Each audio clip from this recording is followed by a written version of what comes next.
On Saturday, July 27th, Marvel and Kevin Feige came out to talk about the new movies that are coming out in the near future, talked about Fantastic Four, talked about Thunderbolts, Captain America Brave New World, and one of the biggest things that came out of it was a conversation on the Avenger movies coming out in 2026 and 2027. Originally, we were slated to get Kang Dynasty, the Avengers movie, going about with all the Kang stuff that we've been seeing so far in the MCU, and then followed by that would be Secret Wars, which, if you're a fan of the comics, you're probably familiar with this, because it's kind of something that happened already with the original Secret Wars. Well, we all know what happened with Mr. Jonathan Majors, and if you don't, you can look it up, but a lot of issues came out, and Disney decided to part ways with the man. Well, with that, there's a lot of stuff still going on, not sure exactly where it all fits, but instead of a movie centered around Kang and Jonathan Majors, we are getting Avengers Doomsday, where they're going to introduce Dr. Doom, and he'll probably be the guy that's leading everything to Secret Wars, which will have Battleworld. This actually happened in the second iteration of Secret Wars, where Dr. Doom was the one involved with it all. Well, who's going to play Dr. Doom? A lot of people were expecting, people like Giancarlo Esposito, who's already casted in the Marvel Universe. They were thinking about someone like a Michael Shannon, maybe, or Matt Mikkelsen, who's already casted in the MCU. He was in Doctor Strange, but you know what? Someone did get casted, and they already are from the MCU, and it's Robert Downey Jr. Robert Downey Jr. is our Dr. Doom. Incredible ovation when the man revealed the mask like a wrestler coming for a big reveal.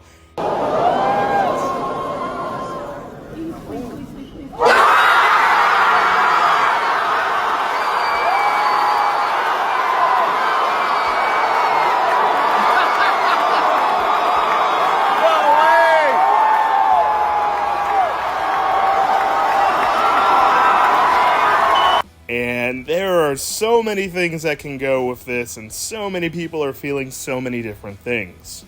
You have one side where people are like, okay, I'm intrigued. Robert Downey Jr. is back. We wanted him back. So many people were like, we need him back. Iron Man was one of the greatest characters ever, especially in the MCU. So, everyone loves Robert Downey Jr. Bring him back. That's the one camp, so they're excited to see that he's here. The other camp is like, this makes no sense. Why would you do such a thing? They are whitewashing history because they're getting rid of Jonathan Majors and replacing a black actor who had his own movie now, replacing it with an old white actor, or old is, loose term, but Robert Downey Jr. being the one replacing him, and people are upset. They're like, this makes no sense. This can't be. This is awful. People are upset. Some are saying it's just a desperate cash grab from Marvel to try and get people to be intrigued again, invested into the MCU. As of late, we can say the last couple of movies and projects from the MCU have not been hitting the same way. Ever since Endgame, ever since Infinity War, things just haven't felt the same as they used to. You could say there's some exceptions, like No Way Home. You could say there's exceptions with Loki. But there's some other movies that people weren't a fan of. I like Multiverse Madness, but some people didn't. I enjoyed, for the most part, the Marvels. Some people didn't. I didn't even bother to watch Secret Invasion, so don't even ask me about that. But I did see Deadpool and Wolverine, and that was amazing. That was great. And what's funny, spoiler alert for Deadpool and Wolverine if you haven't seen it already. But with Deadpool, they basically talk about the little woes that Marvel has had in the past year or so. At one point, Deadpool says, when Wolverine, he's talking to him, he's like, yeah, you're kind of coming into the MCU at a low point. At another point, they mention, the multiverse, and Deadpool's like, yeah, there's been miss after miss. People are tired of the multiverse. Well, they kind of referenced all that in the Deadpool movie and kind of talking how, echoing what the fans are feeling. So right now, we're in the multiverse saga still. We're going to be entering a phase that Kevin Feige calls like the mutant era with, obviously X-Men things. A lot of people are going to be coming out as mutants. There's so much to look forward to with the MCU, and they've been doing the multiverse, and whether you like it or hate it, the multiverse is a big thing in Marvel. It's a big thing in comic books in general. We have seen that multiverse can work.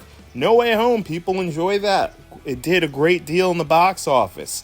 Everything Everywhere All at Once is a multiverse story. Spider-Verse, the last 2 Spider-Verse movies did great numbers, so people can like the multiverse when it's done right. So, going back, is this a cash grab? Well, you could say so, but at the end of the day, this is a comic book movie franchise, and this is a very comic book thing to do. Someone like Tony Stark being the Doctor Doom in a different universe is very comic book.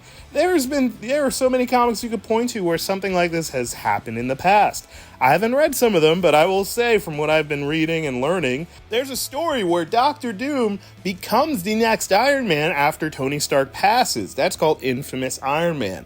There's what-if stories where Iron Man is Doctor Doom.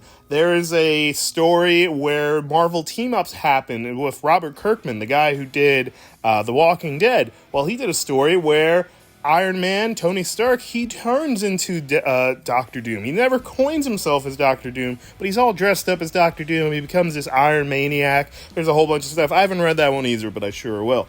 But this has happened in the past. There are stories like this. We have so many stories where you could point at and be like, okay, this makes sense. Also, they've been doing multiverse for the last couple of years now. This can't be a shock. This can't be a surprise. And honestly, this is something new, a ballsy attempt by Marvel to really get the fans more interested in what they're doing, because over the last couple of years, it just hasn't been hitting the same. But this is a desperate attempt at something, perhaps. But I think it'll work. Also, the Russo brothers are directing this movie, so why wouldn't this go well? They're the ones that did Infinity War. They did Endgame. They're going to continue, and they're going to do Doomsday, and they're going to do Secret Wars. I believe in the Russo brothers. They're not going to mess this one up. I think we're looking into a very, very interesting point in Marvel. Sure, could there have been someone like a Matt Mikkelsen, a Giancarlo Esposito, a Dan Stevens, an Alexander Skarsgård to be Doctor Doom? Yes, there were so many options. But doing something where the greatest hero of the MCU, the guy who saved the universe, is the one that may be destroying it, maybe the greatest villain, that is really cool. That is very interesting. We don't know what's going on. We won't know until 2026 when Avengers Doomsday comes out. So there's a lot of things that can be done. There's a lot of movies and projects still to come out that we haven't seen yet. So within due time, I think this will happen. Well, it'll make sense once it gets to Avengers.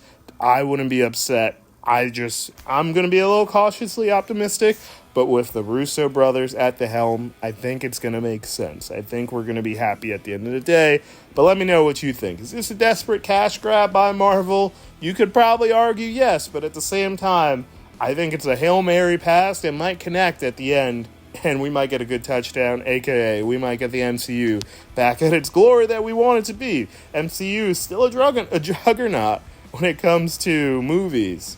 But hey, if we could get back to that feeling that we had with the original saga, it would be great. Let me know what you think in the comments.